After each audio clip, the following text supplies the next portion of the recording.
Hey you guys, Mr. Kata here to help you with day 4 of our Pythagorean Theorem week. Tomorrow, just so you know, we're looking at having an assessment, a test, or some kind of quiz, or maybe something where you make a video, so just kind of be heads up. Today's kind of like our review day, and for this review day, we're just going to be working on a couple IXLs, and work on passing those, but it goes along with everything we've been doing the first 3 days, using the Pythagorean Theorem, and then some using the converse of Pythagorean Theorem on our other IXL. Here's the first one, though. It's in the Algebra 1 topic. It's F.17, Pythagorean Theorem word problems. 2 things that I want to see for work, and they're both going to help you anyway, so you have to do them. But one, no, maybe more important, is draw a picture. As you're reading these problems, you should be drawing. All these problems are dealing with the Pythagorean Theorem, right? Right. So, and all the Pythagorean Theorem says that we're dealing with right triangles, right? Right, okay? So, for all these problems, you're going to end up having a right triangle, but you should draw out what's going on to help you picture which side you're finding. If you're finding the hypotenuse or you're finding one of the legs, that will be a big help in terms of where to put things into the formula. So let's look at a couple here together. This first one says Megan takes a sheet of paper and cuts from one of the corners to the opposite corner, making 2 triangles. So let's draw a piece of paper in this case. And she cuts from one corner to the other to make 2 triangles. And yep, these are going to be, because a corner of a sheet of paper is a right triangle, or as a right angle, so this will be a right triangle. If the piece of the paper is 16 centimeters long by 12 centimeters long, how long is the diagonal cut? So we're trying to find the diagonal cut, this length right here, and the piece of paper is 16 by 12. Well, 16 is going to be the longer side, so 16 centimeters. And then 12 centimeters, okay? So, yep, what do you know? They're just guiding us to something that here's the diagonal cut we're trying to find. Here's 16, here's 12. And now I know where to plug my numbers in terms of my formula, right? So now, again, we're trying to find the third side, which would be like our hypotenuse, C. So I'm using the formula a squared plus b squared equals c squared. A and B, again, doesn't really matter the order, but it's going to be 12 and 16. So 12 squared plus 16 squared equals c squared. These are ones I know offhand, right? Some of our perfect squares from our perfect square challenge earlier this year. 12 squared is 144, and 16 is 256. And that equals c squared. Now, every once in a while, I get people asking me about right here in the problem, and some people are getting hung up just at this point. But just remember, c is by itself here. So now all we're going to do is add these 2 together, and then we're going to have to take the square root of whatever that is. Oops, I'm having trouble writing right here. But I'm going to have to add those together and then square root them. First, I got to add, though, and then square whatever I get. I'm going to go down here where I've got Desmos Scientific Calculator set up already for me. Because, again, I would recommend, if you're not already using this for the problems, then you should be. Just double checking. 12 squared, we said, was 144. Yep, that's right. And we had 16 squared, which is 256. That's right.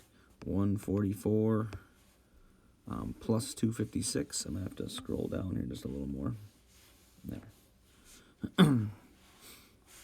144 plus 256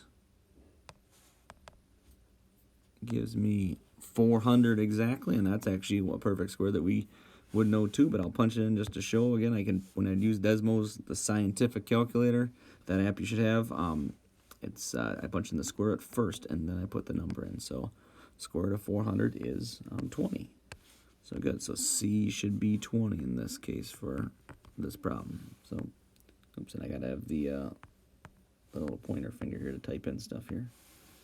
Type in 20, hit submit, and it says wonderful. Okay, good. I think what I might do, I'll set up another one here,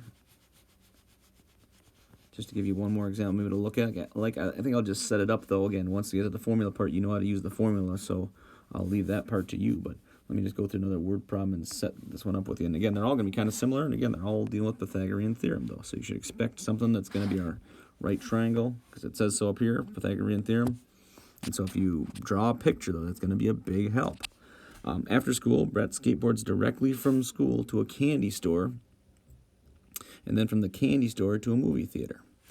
The candy store is 3 miles south of the school. Okay, so I got 3 places here. I got school, the candy store, and the movie theater. And again, I couldn't go any of these places nowadays, so this must have took place in the past. Okay, but we'll just pretend here. That's what we'll have to do sometimes. So here's school.